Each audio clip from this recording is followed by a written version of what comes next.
Hey, what's up, you guys? It's your boy TCG Tyson here, and today I want to talk to you a little bit about the overreaction that came out of this little correction that we just had. Not that it's over, stuff could still go down, but I'm going to show you some charts today on TCG Player that suggest that we've been through the worst of it. But before we get into it, please make sure to like and subscribe. Leave me a comment about what you want me to talk about next, and let me know what you're interested in. Let me know your opinion on what I'm about to talk about in today's video. Make sure to share this video with your friends and join the Discord. The Discord link is down below. It's also in the link tree if you've got that, or if that's easier for you to use. And the link tree goes to all my other socials as well if you want to follow there, to make sure you keep up to date. But today we're going to talk about this little price correction that we had, mid to late October. I say had because while it's not, guaranteed to be over, if we look at these charts, stuff is starting to trend up. And I saw somebody, or I guess I heard somebody at locals call this the 2008 of Pokemon cards, which was ridiculous to me. One, because this person was definitely not alive in 2008. Okay, it was a teenager. And secondly, because even though this was a correction and probably the biggest dip, or the quickest dip, I should say, that we've had in a while, this is nowhere close to the big drastic dip we took in 2008. So we're going to look at some things, show how the last couple weeks of panic were definitely flushing out the people who were over leveraged, the people who, did their investing on bad debt, didn't have all their stuff together, like I talked about in the video that I'll put in a card here. But those people have been flushed out. They're still actively flushing out. You see Facebook Marketplace deals, eBay deals, people liquidating. One of the ones that's going around is a guy got on Facebook Marketplace and said he was selling out his Pokemon investments because his dog broke a tooth or something. Not to say that guy was lying, but generally speaking, when we see some big, elaborate, ridiculous story come out with this stuff, it's from a person who's over leveraged. But let's go ahead and get into some of these charts. I've got 4 products pulled up from some sets that we were looking at kind of go down, and then they're correcting now. So if we take a look, let me move OBS. If we take a look, first up is the Mega Evolution Enhanced Booster Box. This is one that is a brand new booster box, our most recent set. And you see here we had a run up and then a dip. I believe this is, what's the date, 9/6. And then another run up. We were paying about $320 a box. And then you see here during October, big old dip, big crash, right? About 16, probably 20%, because this is cutting off a little bit at the beginning of October here. But I want to show, if we go out here to the one month map, if you see this little part in the back here, we've plateaued and are starting to come back up, right? And that is going to be the trend with the things we look at here. We've actually probably plateaued, and I don't expect this thing to shoot back up, here when it was 308, but we're probably going to settle in at this 260 number that we're at right here. We've already kind of plateaued, and if you've been buying at a decent price, if you didn't go out and run and spend $300 at release on a brand new set and you bought it at a decent price, probably 260 or below, as close to MSRP as you can get, then you're fine. There's no need to panic, right? If you've been following the fundamentals of this Pokemon investing. Next, we're going to look at Destined Rivals. Obviously, the flagship set, I guess we can say now, of the Scarlet Violet era when it comes to the investing space. People really love this. Gen 1 nostalgia, Mewtwo in the box, yada, yada, yada. You see this huge run up, big old dip. Big down. Let's see how far down this one. Actually, don't even think we can get. Yeah, we can't get the percentage of this dip, but let's see. This is at 467, down almost $100, right? So $80 down before the end of September, maybe, early to mid-October. But we've come up a little bit here in these last few days, and now we're pretty stable, bouncing around 375 to 380. We've probably plateaued. The dip on this is probably done. If you bought, here was probably the best time for you to make your purchase. Let me zoom in on this. Yeah, you were down to like 368, but this is like counting pennies, right? As far as, it's a $10 difference if you plan to long-term hold this box. But we've pretty much plateaued, right? We're at 380. 380 is probably what this box is going to cost for a while. Pokemon will probably reprint this because it is still a standard set, but in reality, the reprint will probably drop the box price $20, and then it'll get soaked up by the market, and it won't really do anything. So doesn't look like 2008 to me. Doesn't look like a real crash here. Surging Sparks, this is another one. You see, huge dip right at the beginning of October. Let's see, this is at $300 a box, dipped all the way down to $237, so you lost $60. And you could have been buying here as well. It's about the same price as it was back in August, but if we zoom in, you see we've stabilized. We're at a pretty stable 240. We did a little rebounding up and down, but now we're hitting about 240. Just to get an example of a special set in here, we have the Pokemon Center Elite Trainer box for Prismatic Evolutions. This one didn't really take a dip, and this is a good example of why, if you watched my last video on ranking all the products, I'll cue that up here in the card. Pokemon Center ETBs are so good because they're a little bit insulated from stuff like this because they are the most exclusive product that you can get. So this chart shows even when stuff was bad in October, these weren't really affected, right? You lost a tiny bit of value. You lost what's that, $40? You lost $40 of value in your Prismatic Pokemon Center ETB, and now we've stabilized, right? We stabilized down at 356. So if you're going to long-term hold this $60 isn't that bad. I think what's happening, let me go back to full cam for this one. I think what's happening is a lot of people that don't invest in, regular stocks, real estate, whatever. And then a lot of people who have never done speculative markets like collectibles before don't understand how ups and downs happen.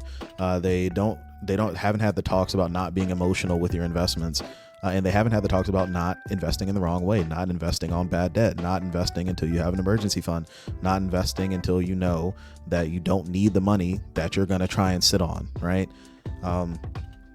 Because those are the type of people who fire sell. Those are the type of people who are on Facebook marketplace talking about, we can't afford this, we can't afford that, now I got to sell my Pokemon. People who thought they were going to come in and make quick flips, those are the people who are fire selling because the quick flip isn't there anymore. Just because these prices have stabilized does not mean that these people are going to be able to quick flip that stuff, right? So those people are being punished right now, and the folks who are catastrophizing are the folks that were emotionally investing and over leveraged. I'll give you an example, a real world example of how, even if this was the 2008 of Pokemon, which it clearly was not, a investor that's using their investor brain, that's not emotionally investing, would actually have looked at that as a perfect opportunity to buy more, and it would have served them in the past, or served them in the future, excuse me. These are examples from the past. So I've got the S&P 500 100-year index pulled up here. So this, let me zoom it out all the way, is the S&P 500 all the way back from 1925. You'll notice some big dips here. If we come in, this big dip is the one we all learned about in school. This is the Great Depression. This is around right here. Started in 29 and went all the way down until 32. We keep going, we keep going, we keep going. This is this is like the beginning in World War II time here. We keep going, we keep going, we keep going. I'm not sure what this is in 1975, but I do know that this is the .com bubble. This little dip right here. This is 2008. This is a pretty big dip. You go from 1400 all the way down to a little under 800. And this is where we are now. So if we look at it from a zoomed out lens, it's obvious to say, even if you bought, if your grandparents, great grandparents owned stock here and they held it, they kept it, of course they'd be up $1 bajillion or $1 bajillion % right now, right? But let's zoom in a little bit to the 2008 time is not quite 10, or yeah, it is not quite 20 years ago yet. But this is what the chart looks like up close, right? So here's the .com bubble that is going down. Now, if you bought here, you bought at 815, it's now worth 6,000. If you were buying shares of the S&P 500, people who were financially stable, people who were not leveraged in bad debt, people who were able to buy stock with cash, or with cash that they had that they know they didn't need, their cash is up a bajillion %, right? A couple 100%. Actually, let me pull up a percentage calculator real quick. Okay, so you see I pulled up the percent increase calculator, and I put in the price. This was the stock price during the bottom of the .com bubble. This is the price of the S&P 500 now. You're up 739%. All right, let's go to 2008. Again, if folks who are financially stable, folks who had cash to invest, let's go 735. You're up 830% at the bottom of the 2008 bubble. Let's go to the bottom of the COVID bubble, right? Or the COVID crash. You're at 2584. You're up 164%, right?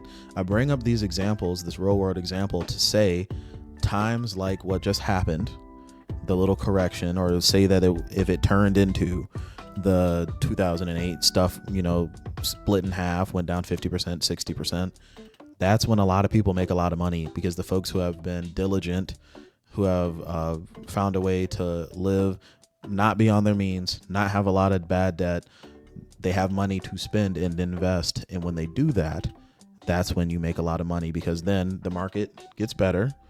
Every time it's gone down, .com bubble, 2008 crash, the 2020 bubble, or excuse me, the 2020 crash, every time stuff's gone down, not too long after, new all-time highs, new all-time high, new all-time high. That's not just how that's not just how the stock market works. That's how real estate, this 2008 boom was a big real estate, crash was a big real estate crash as well for folks that were alive. It had to do with a bunch of bad loans.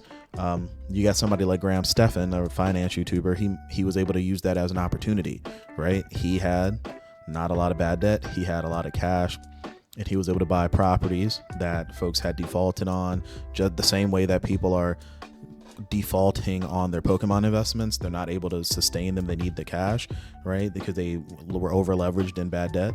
Was able to move in, buy those properties, and now those properties have reached all-time highs in values, and he bought in really low, essentially on no debt, and now he's riding high, right? Anybody who knows Graham Stephan knows that this is the type of stuff that helped him make his money. You see the exact same thing happening in the Pokemon market all the time. Again, Chilling Reign boxes. Let me pull them up. Chilling Reign is my favorite example because Chilling Reign was $90. Fusion Strike was $90. Fusion Strike's a better example, actually. Fusion Strike was $90. And people were talking about, oh, Pokemon investing is dead, laughing at folks who were doing it. And now if you're a person who owns Fusion Strike, where is the booster box? There we go. You've 10x your money on Fusion Strike booster boxes. Even if you would have bought, the year chart. Why does it look like this? I don't like that. But essentially, yeah, if you would have bought this at $90 and held it, if you were a person who was able to buy a bunch of them, you would be up a ton of money. I say all this to say, if we're going to look at this from an investing lens, we can't be overly emotional about it. We have to be logical and strategic about it. And logical and strategic says, find what you think is strong, buy at a decent price, hold, don't freak out.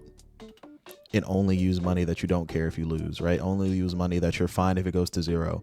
That's why it's important to be able to buy at a decent price so that when the price does rise, you can sell a little bit, get your cost basis down to zero, just meaning that all these boxes that I have now are free. And now you really don't care if it goes to zero. Now you're just riding high and collecting gains, right? So just wanted to make a little video about the overreaction to what just happened in this little market correction. It was not the 2008 of Pokemon. It was not the death of Pokemon investing or the death of seal collecting. We're good. Just don't buy on, but don't be these people who have to now fire sell on Facebook Marketplace. If you're gonna buy Pokemon, buy at a time that makes sense for you financially. Okay, good financial practices if we're gonna try and invest. Again, it's been your boy TCG Tyson. Please like, comment, subscribe, share the video, join the Discord down in the link below, and I'll talk to you guys later. All right, peace.